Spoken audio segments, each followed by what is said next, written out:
Sudah perhatikan ya arah putaran nih, arah putarannya kan ke sini, berarti gaya geseknya ke mari gitu kan ya. Kedua gaya sedemikian rupa berjarak A sin theta dan RA cos theta terhadap theta. Letak elemen kecil itu dinyatakan dengan sudut theta ya, koordinat polar yang diukur dari garis referensi. Yang dimaksud dengan garis referensi adalah garis yang melalui titik pusat lem dan titik pusat. Dalam persamaan 10.7 telah disebutkan ini persamaan 10.7 ya, bahwa tekanan akan mencapai harga maksimum di titik tertentu. Tekanan yang bekerja di satu titik tertentu akan mencapai harga maksimum pada theta sama dengan 90 derajat. Ini kan kalau mau maksimum berarti di sini harus berapa nih? Harus 90 itu berarti sinus 90 berapa? Satu kan? Kalau nilai sinus itu kan antara 0, betul nggak? Sampai 1 kan? Antara 0 sampai 1. Supaya ini maksimum ya, di sini harus 1 kan gitu.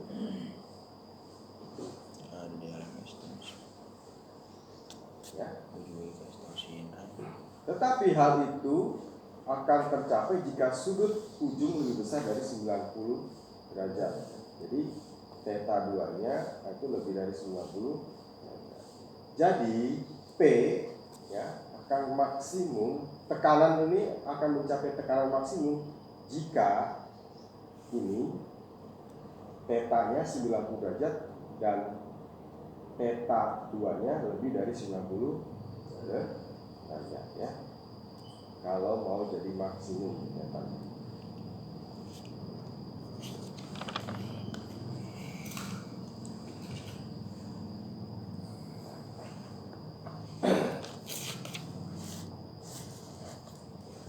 Sudah perhatikan lagi gambar ini ya.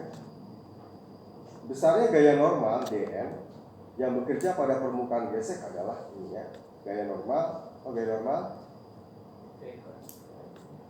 tekanan kali luas penam. Ini ya, itu udah baku ya.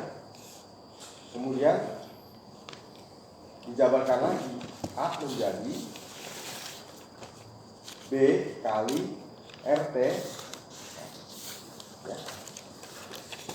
B kali R theta. B-nya itu panjang, R theta-nya itu lebar kan gitu ya. B-nya itu yang ke dalam ya, paham? B-nya yang ke dalam nih, ini B-nya nih, ini B-nya nih. Ini kan permukaan kanvas rem. Nah, ini B-nya nih yang ke dalam nih. Kalau dari gambar ini dia menuju nembus dinding gitu kan. Yang A-nya, yang R theta-nya itu ini. Nah, ini R. Nah, ini adalah A-nya ini ya, yang diarsir merah itu A-nya. Sehingga DN itu kenapa DN itu berarti kita ngambil di titik tertentu gitu ya. Makanya di sini ada DN sama dengan PB R kali DT. Kenapa D theta? Karena theta-nya yang bisa berubah gitu ya enggak? Sudut kan bisa berubah kan? Dari 0 sampai sekian derajat. Tapi kalau P, B dan R nggak berubah kan? Betul nggak? Misalnya B luasnya segini aja kan, lebarnya segini aja kan. Misalnya B-nya sama dengan 10 cm, ya udah segitu aja kan, nggak berubah kan. Tekanan juga sama, nggak berubah kan. R berubah nggak? Nggak. Nah di sini yang berubah nih, D theta-nya gitu ya. Maksudnya gitu. Jadi nanti didiferensialkan.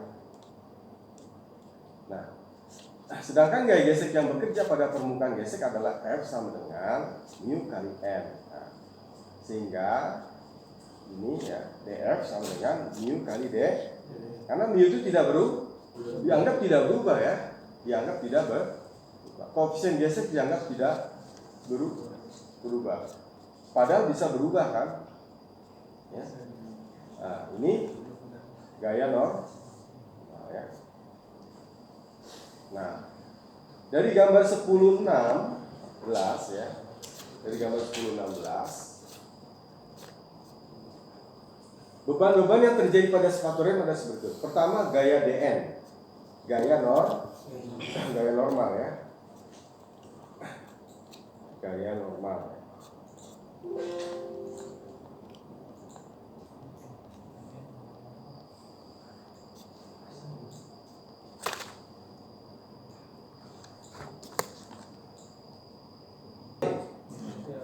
Akan menimbulkan momen di titik A.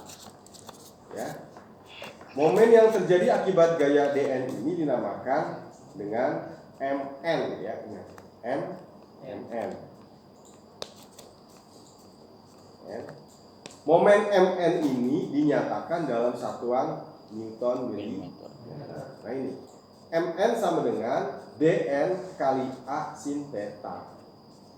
Betul nggak? Ini kan DN kali A sin theta. Ini kan gaya kali jadi nah itu aja kan. Nah berapa MN? Ya P max kali BR kali B kali R kali A dibagi sin theta max.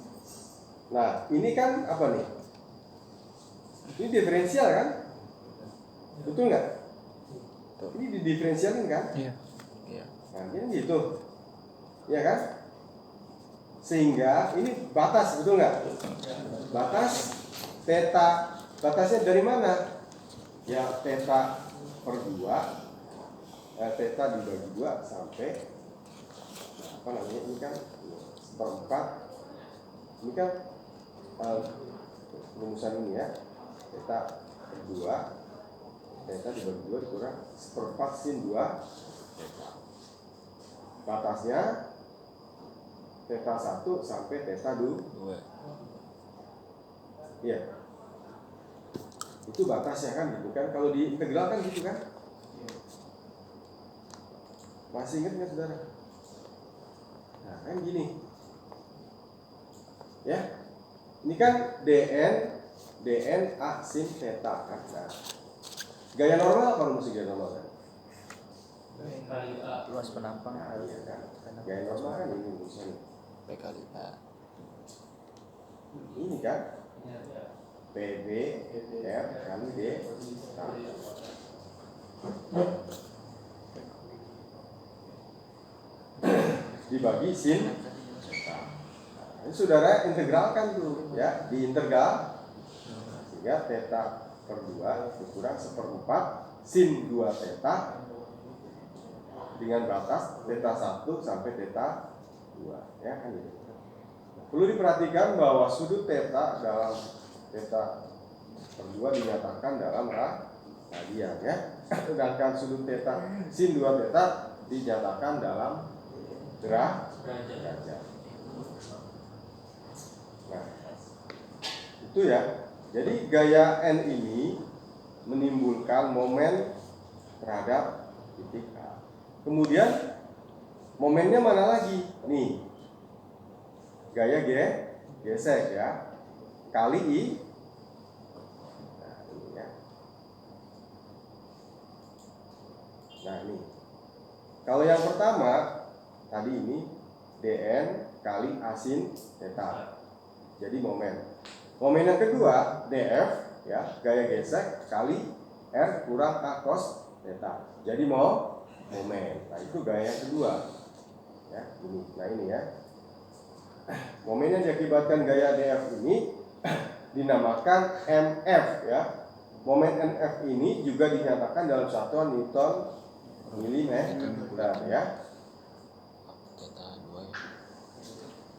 Ini rumusnya ya.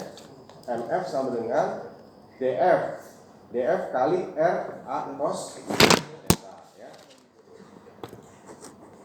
DF itu apa DF? Mu kali DN dikali R A cos theta. Saudara integralkan ya, diintegralkan ini. Ya, kalau ini kan tetap nih ya, mu P max PR sin dibagi sin theta max. Nah, di sini integralnya ya. Min R cos theta, batasannya theta 1 sampai theta 2 ditambah min A setengah sin. Ini kan integral ya. Integral cos berapa sih? Ya ini kan min setengah sin pangkat 2 T. Tetanya mana? Theta 1 sampai theta 2.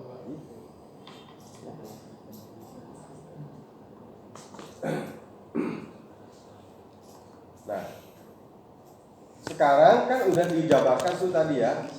Ada momen akibat gaya normal dan momen akibat gaya gesek. Nah, untuk kasus di mana putaran tromol searah putaran jarum jam, maka beban-beban yang terjadi pada sistem tromol digambarkan sebagai berikut. Ya. Ini sudah perhatikan, ini MF. Ini MF itu adalah momen akibat gaya gesek dan MN momen akibat gaya normal.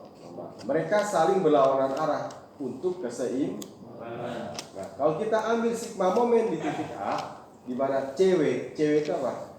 Clockwise. Kalau dia berputar searah jarum jam kita anggap positif, maka ini F kali C ditambah MF itu ini ya, dikurang M sama dengan, sehingga F sama dengan MN kurang MF dibagi C.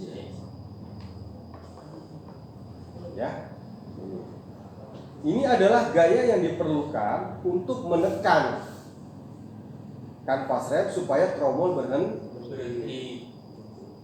Jadi orang merancang itu, merancang remnya, berarti dia harus tahu itu berapa gaya normalnya, ya, sehingga dia bisa menentukan berapa gaya F. Pada saat saudara misalnya bawa mobil kemudian injak rem, itu kan F-nya yang bekerja itu di rem tromol ya. Nah itu yang nekan. Kalau F-nya kurang, yang nggak berhenti mobilnya, ya. Kalau kurang F-nya gitu kan. Tapi kalau F-nya terlalu kencang, ya terlalu mendadak berhentinya, gitu ya. Jadi orang akan pusing kan kalau terlalu maju gitu kan. Mau motor juga sama kan. Kalau terlalu kencang itu, ya hidroliknya nah itu kan akan menyebabkan tidak nyamanan, berbahaya juga kan kalau terlalu, baru di kita pencet sedikit udah set, terlalu ngerem mendadak ya bisa jatuh kan. Terus kalau untuk yang berputar searah jarum jam, yang berlawanan jarum jam, ini F-nya ini ya, MN tambah FF dibagi C ya. Jadi beda ya. Kalau searah ini berlawanan, kalau berlawanan itu MN kurang MF dibagi C. Kalau yang searah MN ditambah MF dibagi C ya. Ini adalah gaya pengereman. Oke. Sebagai kesimpulan dari analisis rem sepatu panjang ini, yaitu untuk dapat menghitung gaya pengereman, maka perlu diketahui beberapa variabel. Ya, variabel itu sangat penting untuk diketahui, terutama pada saat menentukan dimensi sistem rem yang meliputi rem dan sepatu rem. Ya, apa aja tuh? Pertama theta 1 ya, kemudian theta 2. Theta max, C, A, dan D max. Ya. Nah ini coba contoh soalnya. Untuk sistem rem tromol seperti di gambar berikut ya, diketahui bahwa koefisien gesek bahan yang digesekkan adalah 0,32. Sudut pangkal theta 1 itu 20 derajat ini ya, mana nih? Theta 1 berarti ini ya, ini theta 1 ya. Kemudian sudut ujung theta 2, berarti mana nih theta 2?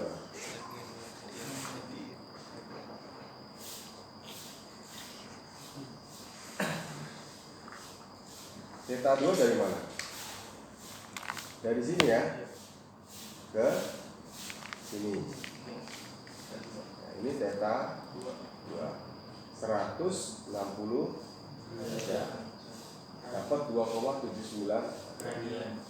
Tekanan maksimum bahan kanvas rem ya, Pmax itu adalah 1 mega pascal. Lebar kanvas rem 32. Tentukan besarnya gaya pengereman untuk sistem pengereman di atas. Jadi kalau ada kondisi kayak begini, ini kan exciting ya, maksudnya exciting ya. Misalnya kayak motor tuh dengan tromol sekian, ukurannya sekian. Nah, saudara diminta nih cari F-nya berapa nih gitu, supaya ini dia kalau diinjek atau dipencet pedal remnya nih tromolnya berhenti gitu ya, saudara bisa. F inilah nanti akan berhubungan dengan apa itu? Kalau di motor apa? Pedal rem. Seberapa panjang itu pedal rem itu? Ya kan? Kan pedal rem gimana sih pedal rem? Hah? Begini kan kurang lebih kan? Iya. Ya kan? Nah ini kan coba sudah perhatikan. Itu kan panjangnya beda-beda kan? Motor yang gede, yang berat pasti ini agak panjang gitu kan. Kalau motor yang kecil-kecil ya mungkin agak pendek. Ini terkait dengan F ini gitu.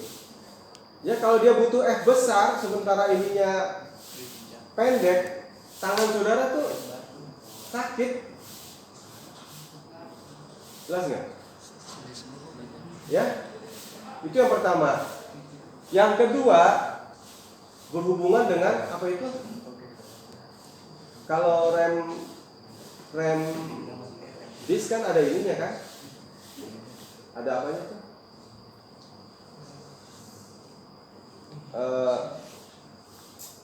Olinya itu ya, hidroliknya kan?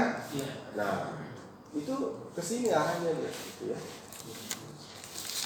Kan kalau di mobil kan mau tromol mau disk kan tetap pakai itu kan, pakai hidrolik kan, ya kan?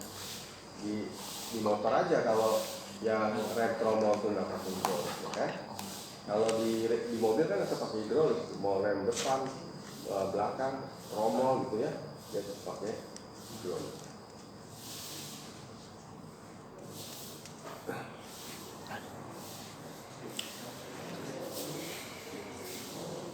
Ya ini ya, ini gambarnya kayak begini ya. Nah sekarang ditanya pengeremannya, ya, berapa F-nya nih ya supaya dia rem. Terlebih dahulu perlu diketahui variabel lainnya seperti theta max, A dan C. Dari gambar di samping dapat diperoleh bahwasanya theta max sama dengan 90 derajat, betul kan? Karena sin kan tadi ya, sin 90 berapa sih? 1 ya? Nah, karena sudut theta 2 nih, theta 2 yang mana theta 2? Theta 2 kan dari sini kan? Dari sini kan? Di sini theta 2 kan? Lebih besar dari 90 ya, A-nya 125, A-nya itu dari sini ke sini. Ini A nih ya. Dan C, ini C 250, ya kan? Ya ini A ini 125 ya. A ini C, ini R ya. Nah, selanjutnya kita menghitung momen akibat gaya normal yaitu MN. Nah ini nih, MN sama dengan P max BRA dibagi sin theta max. Ya. Theta dibagi 2 dikurang 1/4 sin 2 theta, di mana batasannya theta 1 sampai theta 2. Ini kan diferensial, betul nggak? Ya kan? Nah, saudara masukin tuh P max berapa tadi? Satu apa? MPA, ya nggak? Kemudian B-nya berapa B-nya? 32. Ya. 32 apa? Milimeter. Nah, R-nya 200. R itu apa? Jari-jari. Yang ini ya. Nih. 200. A-nya 125. Nah, di sini sin max-nya 90. Ya. Kenapa kita pilih 90? Ya karena sin 90 sama dengan 1. Kan sin max di sini kan. Yang dia tanya adalah, yang dia maksudkan adalah sin theta max yang paling maksimum. Yang paling maksimum nilainya 1, yaitu sin 90. Ya. Kemudian ini theta dibagi 2. Ini dapat dari mana nih? 2,79.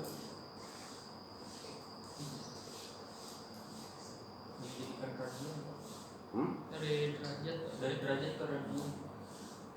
Ya. Ini 160. 2,79 lah. Berarti ini theta 2.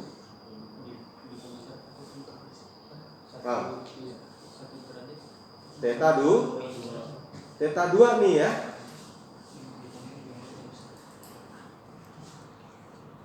Theta 2. Oh, sorry. Tadi kan batas ya. Ini kan batas kan. Jadi gini nih. Ini saudara bisa nggak nyelesain ini? Itu kan gini ya. Ini kan theta dibagi 2 min 1/4 sin 2 theta. Nah, di sini kan theta 1 theta 2. Jadi nyelesainnya gimana? Nyelesainnya gini nih. Ini theta 2 dibagi 2 dikurang 1/4 sin 2 theta 2 dikurang. Nah, ini dikurang. Kurang berapa? Theta 1 bagi 2 sin 2 theta 1. Paham nggak? Nah, theta 1 kan theta 2 ada nilainya kan? Ada. Theta 1 berapa? Theta 1 tadi berapa? 20 derajat. Theta 1 tuh 20 derajat kan? Iya. Nah, theta 1 kan batasnya 20 derajat. Ya nggak? Theta 2 160 derajat. Nah, yang ini dijadikan radian, yang ini tetap sudut derajat. Paham nggak? Paham. Jadi ini jadikan radian nih 2,79. Di sini kan 2,79 itu sama dengan 160 derajat kan? Nah, yang ini jadi 160 derajat. Paham? Ini theta 1 nih 0,35 yang 20 derajat. Ya kan? Ini sin 20 derajat. Sudah selesai kan nih? Bla bla bla bla bla, dapat tuh 1233,915 Newton milimeter. Itu gaya momen akibat gaya Paham nggak sampai sini? Hah? Ya? Jadi itu tuh.